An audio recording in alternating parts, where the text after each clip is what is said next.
Bonjour à tous, bienvenue dans cette nouvelle vidéo. Aujourd'hui, en fait, je fais un petit test personnellement pour moi-même et en fait, je fais un test également pour vous. Je me suis longtemps demandé, en fait, c'était quoi les meilleurs modes de compression avec mes boîtiers Nikon.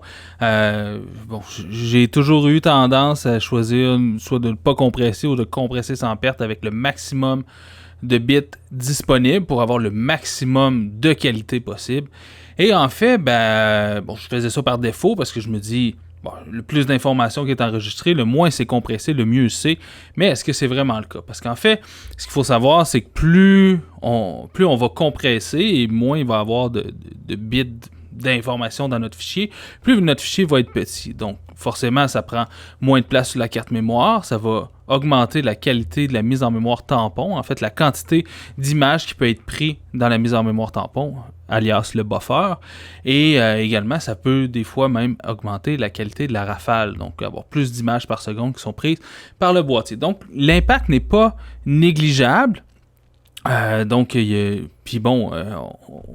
Par défaut, on se dit justement, plus d'informations, le mieux c'est, mais est-ce que c'est vraiment la réalité? Donc, on va aller voir dans Lightroom. En fait, je viens faire un petit test ici dans mon atelier. Et en fait, j'ai pris une photographie tout simplement banale. Mais en fait, le pourquoi j'ai pris cette photographie-là, c'est parce qu'on avait des zones qui étaient très, très claires, qui étaient les zones éclairées justement par la lampe, et des zones qui étaient très, très sombres, qui sont dans l'étagère sous cette lampe-là. Donc, on va pouvoir voir la différence de gamme dynamique. Est-ce qu'on peut aller rechercher autant d'informations dans les hautes lumières et dans les zones sombres qu'avec des fichiers compressés qu'avec des fichiers qui sont non compressés, avec les 14 bits comparativement aux 12 bits. Donc, c'est la scène parfaite pour aller tester justement les modes de compression qui sont disponibles chez Nikon. Donc sans plus tarder, on s'en va voir ces images-là. Donc voici la photographie que j'ai prise donc avec la lumière et la zone d'ombre donc ici qui est sous. Il faut noter quand même que la différence de taille des fichiers elle est assez énorme. Ici, j'ai mon sans compression, donc 14 bits. On parle ici d'environ 81 MB. Ici, j'ai la sans compression 12 bits. On parle de 70 MB. Ici, j'ai la compressée sans perte 14 bits. J'ai 49 MB. Compressée sans perte 12 bits, 37 MB. Ici, j'ai la compressée 14 bits, 42 MB. Et la compressée 12 bits, 33 MB. Donc, entre la compressée 14 bits et la sans compressée 14 bits, il y a environ, en fait, la sans compression, il est environ le double. Donc, ça va prendre le double d'espace sur la carte mémoire. Donc, c'est vraiment pas négligeable. On rentre le double de photographie au final. Donc, sans plus tarder, on va aller voir qu'est-ce qu'on peut faire avec ces fichiers-là. Donc, ce que je vais tester tout simplement ici, c'est la quantité de bruit, la qualité d'image et la capacité à aller retrouver les basses lumières et les hautes lumières. Donc, ici, si je prends tout simplement mes basses lumières comme ça ici, mes hautes lumières, pardon, et je les pousse au maximum. Donc, on voit ici que je suis quand même capable d'aller chercher pas mal toute l'information ici qui était sur le mur. Et on voit quand même ici au niveau de l'ampoule et le petit spot ici qui était tout simplement directement éclairé par l'ampoule. Là, à ce moment-là, on a quand même du gris à ce niveau-là. Mais ici, sur le mur, on vient chercher, on voit ici toute la texture du mur ici, de la peinture ici qui est derrière. Donc, on a quand même de l'information toute dans cette portion-là, mais il y a juste le rond ici avec notre bulbe ici. Donc, intéressant pour les hautes lumières. On va aller voir, donc ici, c'était le compressé 14 bits, donc on va le laisser au minimum, comme ça ici. Et on va aller voir le sans compression, pardon, j'ai dit que c'était le compressé, le précédent c'était le sans compression 14 bits. Ici, le sans compression 12 bits. On sent encore la texture ici. Voilà. Ici, c'est assez semblable, je dirais, si on vient faire un collé comme ça ici. Je dirais que c'est assez semblable pour la compression comme ça ici. Celui-ci est un petit peu plus clair là, quand même ici. Là. On sent que ici je suis environ à 55%, ici je suis à 54%. Donc il y a environ 1% de luminosité de supplémentaire sur la sans compression 12 bits. Intéressant. Donc ça, on vient ici avec la compressée sans perte 14 bits. Est-ce qu'on a autant de textures? On a encore toute la belle texture qui est ici. Intéressant. Et ici, ça me semble assez similaire. 54,7%, 54,3%. Ça dépend de où est-ce qu'on pointe. Là. Si, mettons, je prends le rond ici, 51% et 51%. Donc, au niveau de la luminosité, assez similaire. Et je dirais que pour la qualité du détail ici, dans les hautes lumières, c'est assez semblable. Parfait. On va aller voir donc le compressé sans perte 12 bits. On va faire la même chose, mettre les hautes lumières au minimum. Donc ici, dans la texture du mur, je dirais qu'on a pas mal toute l'information, encore une fois. Et si on vient se placer sur notre ampoule ici. Donc un peu comme tout à l'heure, le 12 bits est plus lumineux. Donc ici, je suis à 51,7%. Et ici, à 52... Sinon, sensiblement la même chose. J'ai vraiment l'impression qu'il est plus lumineux. Donc si mettons ici sur le top, le 56... 56, c'est assez semblable. Des fois, là, il y a 56 points. Il y a environ 0,5% de différence. Des fois, c'est peut-être juste mon œil qui me joue des tours. Donc, un petit peu plus clair pour le 12 bits. Si, mettons, on prend, comparer les compressés sans perte ensemble. Donc, encore une fois, on sent quand même que c'est juste une petite affaire, on dirait une petite affaire un peu plus lumineuse sur le 12 bits que sur le 14 bits. Mais vraiment, il n'y a pas une énorme différence entre les deux. Et surtout, bon, avec le 12 bits, on va chercher sensiblement la même quantité d'informations ici dans les hautes lumières. C'est assez similaire. Donc, on va remettre notre sans compression 14 bits, en fait, qui est normalement notre fichier qui a le plus d'informations. C'est lui qu'on va garder en référence. Et ici, on a le compressé 14 bits. Et là, à ce moment-là, on va baisser au complet comme ça ici. On va juste zoomer au même endroit.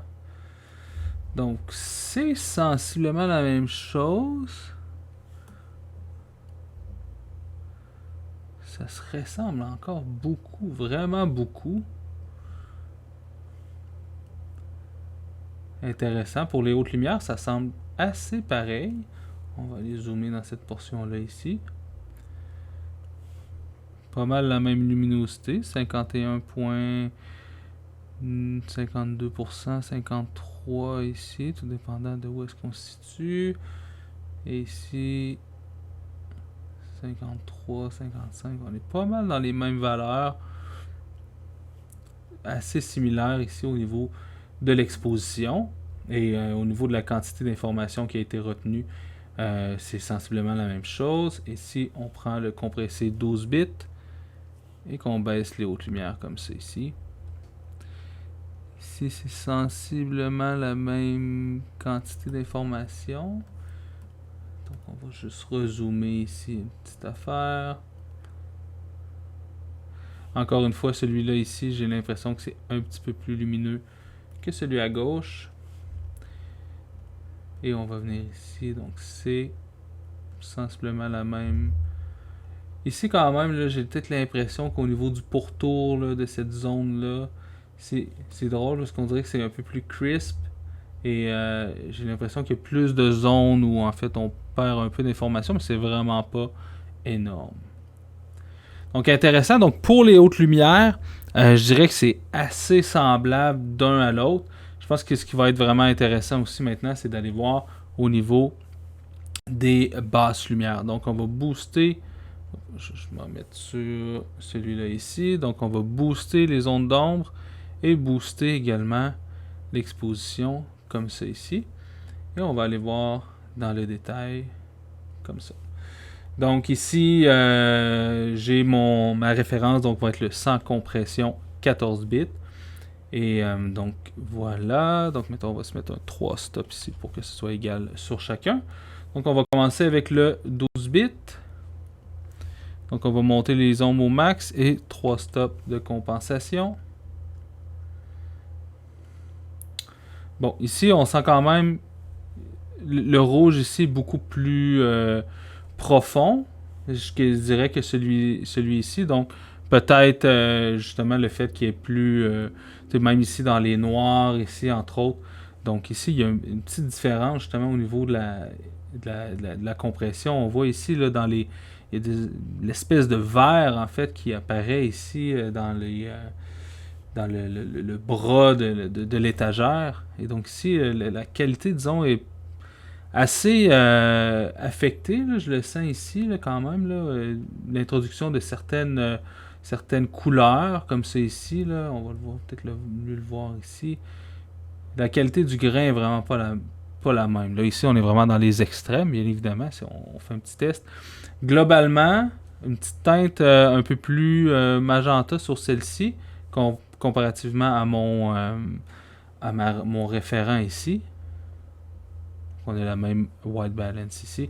Donc ici un petit peu plus verdâtre, ici un petit peu plus bleu, un petit peu plus magenta également. Et au niveau du bruit, là, quand même, je pense qu'il y a une bonne différence. Là. Ici, on le sent dans les zones un peu plus sombres. Donc si on veut vraiment pousser ce fichier-là dans les extrêmes, à ce moment-là, je pense que c'est mieux d'utiliser le 14 bits au lieu du 12 bits. Donc voilà pour le sans compression 12 bits. On va aller voir ici avec... On va booster ici au max et donner un 3 stop comme ça. On va revenir ici. Donc ici, je dirais que c'est beaucoup plus semblable. Donc on a ici à gauche le sans compression 14 bits et ici le compressé sans perte 14 bits. Et là, à ce moment-là, c'est beaucoup plus semblable. On a quand même une petite introduction de... petite affaire de vert, peut-être un petit peu plus là, sur le sans compression, le compressé sans perte, pardon.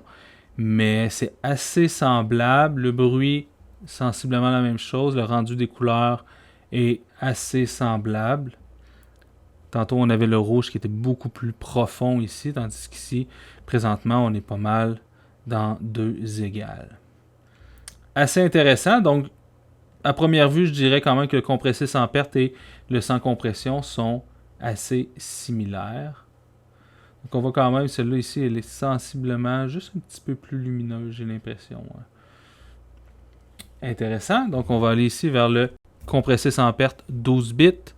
Donc on va booster les ombres et notre exposition. Donc encore une fois ici, le rouge plus profond. On voit ici dans la basse lumière, comme dans cette colonne-là ici, une différence de teinte. Donc ici, on a une teinte verdâtre sur le sans compression. Et ici, le sans compression 14 bits. Et ici, sur le compressé sans perte 12 bits, on a encore une fois une différence de teinte. Ce qu'on avait sur le 12 bits sans compression également. Donc ici, petite différence quand même, les noirs un peu plus... donc, bien évidemment, s'il y a moins d'informations, logiquement, il y a moins de capacité à aller chercher dans les basses lumières comme ça ici.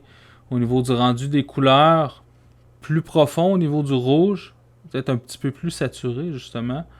Ou c'est peut-être juste parce que c'est plus sombre, donc ça donne une impression justement qui est plus un petit peu plus saturé. Sinon, globalement, au niveau du bruit, encore une fois, je trouve que ça ressemble beaucoup au 12 bits là, si on met celui-là en référence. Là. Donc le sans compression 12 bits et le compressé sans perte 12 bits sont très très très similaires l'un avec l'autre. Donc on va remettre notre sans compression 14 bits en titre de référence. Donc on va ici dans compressé 14 bits. Donc on va mettre notre 3 expositions plus booster nos basses lumières. Donc c'est sensiblement assez similaire, je dirais. Encore une fois, on n'a pas une énorme... C'est assez similaire. Je bouge ici. Au niveau du rendu des couleurs, c'est assez similaire. Au niveau du bruit, c'est assez similaire aussi, assez semblable. Si on regarde le bleu ici également, c'est très très très semblable entre le sans compression et le compressé 14 bits. Assez similaire. Et on parle ici d'environ la moitié de la taille du fichier. C'est quand même assez impressionnant. Et ici, on va aller avec le compressé 12 bits. Comme ça ici. Oups. Je peux avoir les mêmes réglages. Donc c'est un peu similaire à toutes nos 12 bits. En fait, l'introduction d'un contraste un peu plus élevé, changement de la teinte, les rouges un petit peu plus profonds ici. Peut-être un bruit un peu plus prononcé, je dirais, que les autres pour le moment. Donc mais ça reste quand même assez... Je m'attendais à avoir quand même une différence beaucoup plus marquée entre les différents types de compression. Ici, on parle d'un fichier de compressé 12 bits qui est de 33 MB et notre photo de référence, le sans compression 14 bits, 81 MB. Donc, on a vraiment une différence. On a une différence de 50 MB entre les deux fichiers. Puis c'est bien des fichiers RAW, bien entendu. Et la différence n'est vraiment pas si énorme que cela. Si on va voir dans les zones un petit peu plus sombres comme ça ici, là on voit quand même la dégradation un peu plus marquée du fichier compressé. Surtout que là, la différence de teinte également qui est assez visible. Si mettons ici les petites lignes qu'on est parfaitement capable de saisir, ici c'est un peu plus flou. Si mettons il va avec le compressé 12 bits, c'est beaucoup mieux. Quand même, je pense qu'il y a une bonne différence entre... Je vois plus de différence entre le 14 et le 12 bits qu'entre le compressé et le sans compression. Intéressant. Donc, à première vue comme ça, je pense que ça me nécessiterait de faire plusieurs tests sur le terrain aussi. Mais quand même, je pense que c'était une scène assez intéressante parce qu'il y avait beaucoup de dynamique dans la photographie. Et c'est parfait justement pour ce qu'on veut faire. J'étais également à 64 ISO, donc c'est la valeur à laquelle il y a le plus de gamme dynamique. Probablement que lorsqu'on monte un peu plus haut en ISO, les différences entre les types de compression sont probablement plus marquées. Généralement, lorsqu'on monte les ISO, tout ce qui est les défauts de l'objectif ou les défauts de l'appareil photo, il y a moins de gamme dynamique. Souvent, ça ressort beaucoup plus. Et donc, à ce moment-là, ça serait peut-être intéressant de le tester une fois sur le terrain. Mais présentement, à première vue, je ne serais pas gêné d'aller chercher un fichier compressé au lieu d'un fichier compressé sans perte. Pour gagner un petit peu plus d'espace, un peu plus de rafale. Alors là, ça serait à ce moment-là de voir est-ce que ça vaut la peine aussi avec l'appareil. Parce que là, entre le compressé sans perte et le compressé, il n'y a pas une énorme différence. Compressé sans perte 49 MB, compressé 42 MB. Donc on ne sauve pas énormément de place, mais si ça a une bonne différence sur la rapidité de la rafale, c'est sûr que ça peut toujours valoir la peine. J'espère que vous avez aimé ce petit comparatif. Je serais curieux de savoir qu'est-ce que vous en pensez. Si vous avez fait des tests vous-même aussi, laissez-moi le savoir dans les commentaires. Merci beaucoup à mes membres Patreon qui me suivent et qui me supportent et qui me permettent de continuer à travailler comme photographe et de vous offrir ces vidéos-là. Et nous, on se dit à la prochaine. Ciao tout le monde!